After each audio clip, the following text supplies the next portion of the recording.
राज ठाकरे और बीजेपी के बीच होगा गठबंधन, फडणवीस का बड़ा ऐलान। राज ठाकरे से देवेंद्र फडणवीस की मुलाकात, नए गठबंधन के संकेत। लोकसभा चुनाव से पहले एमएनएस हो सकती है एनडीए में शामिल। दिल्ली में बीजेपी नेताओं के साथ बैठक में पीएम मोदी ने कहा था कि बीजेपी को अपने गठबंधन सहयोगियों की चिंताओं को समझना होगा। उन्हें यह एहसास नहीं होना चाहिए कि एनडीए में उन्हें कोई नुकसान हो रहा है।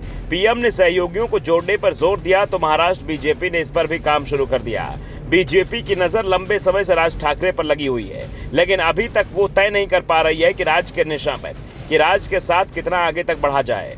दरअसल बीजेपी की नजर उद्धव ठाकरे पर भी टिकी हुई है। राज के साथ जाने का मतलब है कि उद्धव के साथ भविष्य में किसी भी तरह के गठबंधन की संभावनाओं को पूरी तरह से खारिज कर देना। कुछ दिनों पहले तक ये संभावना बनती भी दिख रही थी कि उद्धव ठाकरे एक बार फिर एनडीए में आ सकते हैं। देवेंद्र फडणवीस के साथ उनकी हंसते मुस्कुराते हुए तस्वीरें भी वायरल हो रही थी, लेकिन कुछ दिनों बाद ही उद्धव ठाकरे ने जिस तरह सीधे पीएम मोदी पर निशाना साधा, उसके बाद साफ हो गया कि उद्धव की मंशा क्या है। वो बीजेपी के साथ नहीं जाएंगे, और खास तौर पर तब जब बीजेपी ने उनकी पार्टी में विभाजन करा दिया हो। शिवसेना का नाम और निशान उद्धव के हाथों से फिसल गया तो इसके पीछे भी बीजेपी का ही हाथ माना जा रहा है।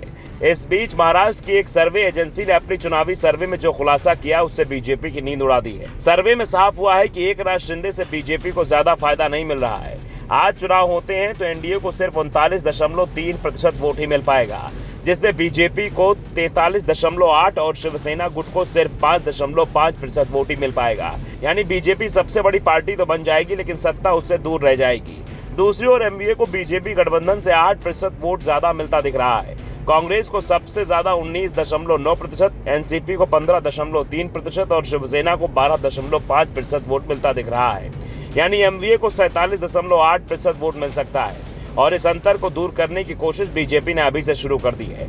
महाराष्ट्र के उप मुख्यमंत्री देवेंद्र फडणवीस ने महाराष्ट्र नवनिर्माण सेना प्रमुख राज ठाकरे से उनके आवास पर मुलाकात की। फडणवीस राज ठाकरे से मिलने राज ठाकरे के घर पहुंच गए। दोनों नेताओं के बीच करीब 1 घंटे मुलाकात चली। इसके बाद फडणवीस अपने काफिले के साथ यहां से रवाना हो गए। दोनों नेताओं की मुलाकात के कई मायने निकाले जा रहे हैं। चर्चाएं चल रही है कि फडणवीस ने राज से मोदी सरकार की आलोचना न करने को कहा है। उन्हें एनडीए का संभावित सहयोगी भी बताया है। दरअसल कर्नाटक में बीजेपी को मिली हार के बाद राज ठाकरे ने कहा था कि जो लोग सोचते हैं कि उन्हें कोई नहीं हरा सकता, वे इस झटके से सीख सकते हैं। राज ठाकरे की पार्टी के पास महाराष्ट्र विधानसभा में भले ही एक सीट ना हो, लेकिन राज्य में उनकी लोकप्रियता जबरदस्त है। ये राज ठाकरे की रैलियों में भी दिखाई देता है। राज ठाकरे की रैलियों में जो भीड़ उन्हें सुनने को उमड़ती है, वो महाराष्ट्र के दिग्गज नेताओं की रैलियों में भी आती है। जबकि राज ठाकरे लंबे समय से सत्ता से दूर है। पार्टी विधानसभा और लोकसभा चुनाव अकेले दम पर लड़ती रही है। कई जिलों में पार्टी का संगठन बेहद मजबूत है, और सबसे बड़ी बात, जो काम एकनाथ शिंदे नहीं कर सकते, वो राज आसानी से कर सकते हैं। शिंदे की बगावत से शिवसेना सांसद विधायक तो उनके साथ आ गए, लेकिन अधिकांश शिवसैनिक अभी भी उद्धव ठाकरे के साथ ही बने हुए हैं। लेकिन अगर राज ठाकरे बीजेपी के साथ आते हैं तो उद्धव के लिए शिवसैनिकों को अपने पाले में रोक पाना आसान नहीं होगा, क्योंकि शिवसैनिकों में राज ठाकरे को लेकर सम्मान है। ठाकरे परिवार से आने के चलते वो उद्धव की मुश्किलें भी बढ़ा सकते हैं। Bureau report, the Dhakad news.